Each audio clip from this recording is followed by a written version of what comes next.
The design of planned attacks on buildings inside the U.S. and how operatives were directed to carry them out. That is valuable information for those responsibility to protect the American people.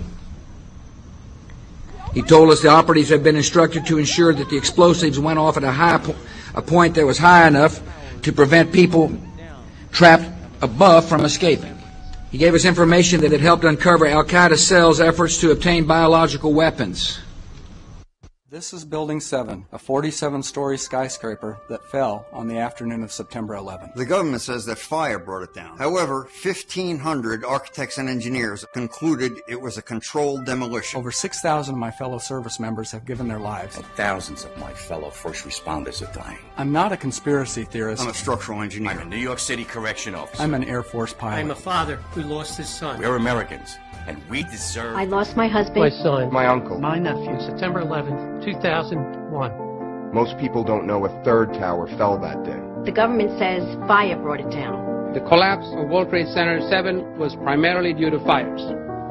I, along with 1,400 other architects and engineers, have found the government's conclusion to be physically impossible. Impossible. We need the truth about what happened that day. Go to rememberbuilding7.org. Why it fell, why it matters, and what you can do.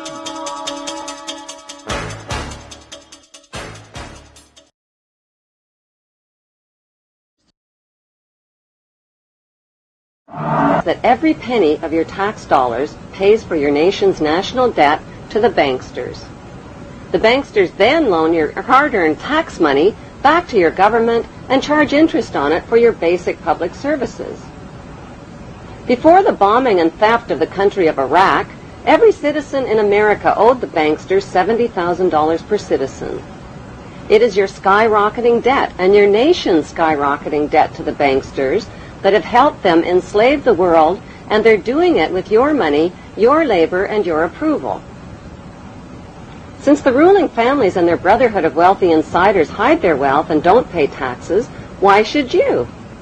Find ways to avoid paying tax monies to these gangsters. If you earn an average salary over your lifetime, you will pay the banksters more than $1 million in taxes. 3/4 of your lifetime of work pays for your government's debt to the banksters and your personal debt to the banksters on your mortgaged house, your car loan, student loans, and other loans. The banksters' game is all about taking your money in taxes and then loaning your money back to you again with interest. They take property taxes, gas taxes, food taxes, clothing taxes, and dozens of other taxes and fees. Collectively, the public willingly hands over trillions of dollars annually to the banksters by depositing money in their banks, paying taxes to their central banks, supplying labor to their corporations, buying stock in their corporations, and then spending savings in their corporate superstores. So what do the banksters do with all your money that they pocket? They bomb, rob, kill, colonize, exploit, and advance their cause for global control and for your eventual enslavement. A third solution is to refuse to fight the banksters' murderous wars and to stop supporting others who fight their wars. One of America's favorite slogans is, "Support your troops," which means support your troops no matter what, even if the war is a lie, even if innocent families are being bombed, burned, and crippled with your tax money. Even if your tax money is paying teenagers in uniform to die by the thousands for the lie. The majority of recruited soldiers are naive, duped, unemployed teenagers who are romanced into believing they are heroes fighting for freedom. But what they are fighting for is the wealthy ruling families who are systematically disarming the world of all weapons of resistance to their global empire. We've talked to Not to conquer anybody, but to liberate people. A fourth solution is to stop voting. Most nations have two main political parties, which means there are only two candidates for the top job. One is the candidate for the very rich, and the other is the candidate for the even richer. Both candidates are sponsored by the lobby groups of the ruling families. Many voters feel a need to vote for the lesser of two evils, but they are still voting for evil, and supporting a corrupt electoral system. Both John Kerry and George Bush are members of Yale University's Skull and Bones Secret Brotherhood, which is rooted in German Freemasonry. Not only are Bush and Kerry Skull and Bonesmen, they are also descendants of British royalty, the black nobility, and the Hebrew tribes of Israel. A fifth solution is to stop obeying laws designed to disempower you. The success of the ruling families depends on your obedience of their laws that they make and break, including the 10 Commandments. A sixth solution is to buy small and think big. Stop shopping at corporate superstores like Walmart or corporate grocery chains which are owned by the ruling families and their affiliates. Buy from small businesses and farmers markets.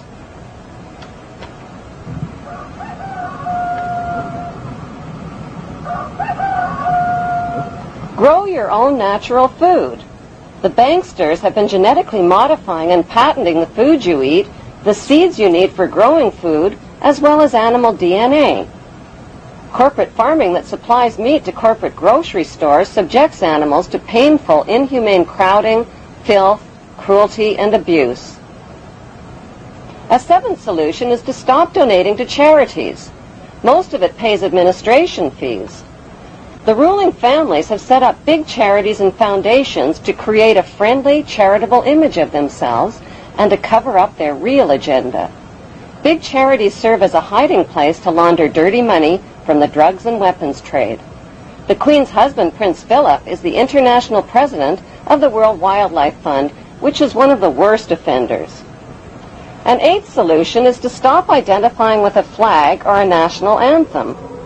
Refuse to sing praises to America's bombs bursting in air, or to Britain's gracious and noble Queen, who is neither gracious or noble.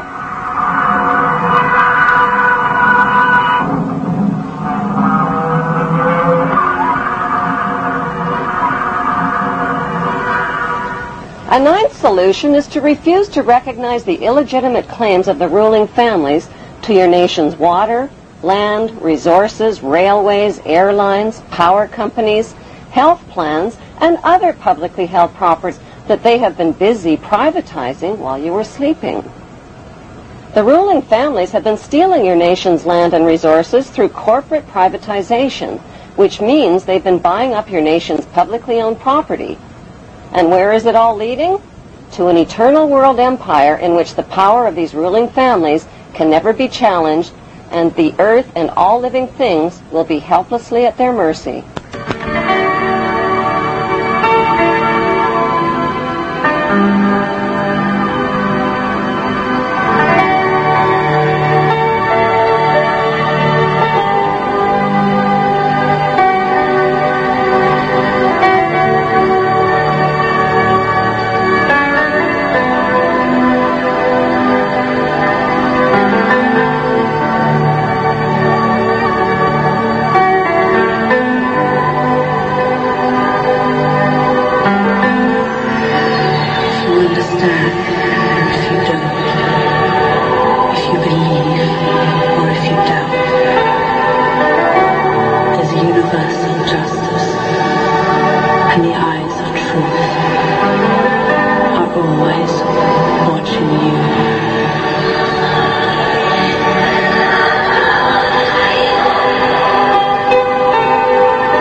A tenth solution is to name names. Focus the blame where it belongs, on the ruling families, not on their faceless corporations. Corporations like WorldCom, Enron, Merrill Lynch, and Halliburton are owned by real people with real names and real faces. The general public is deceived into believing that ordinary people who invest and buy shares in these giant corporations actually own them. Nothing could be further from the truth. The only shares that really matter are the Class A shares, all of which are owned by the ruling families. Their hand-picked lackeys who sit in for them as company directors get shuffled around like packs of slippery cards. The 11th solution is to reject the propaganda that keeps you passive. Bible believers are taught that an apocalypse and the reign of a satanic world ruler are inevitable because the Bible says so. Don't protest, don't resist, be passive. These messages are repeated over and over again to millions of Bible believers worldwide. Since the ruling families view religion as the opiate of the masses, they provide funding for organized religion worldwide. Christians, Muslims, and Jews have been tricked into praising their god Amen at the end of every prayer. A 12th solution is to arrest the committee of 300 ruling families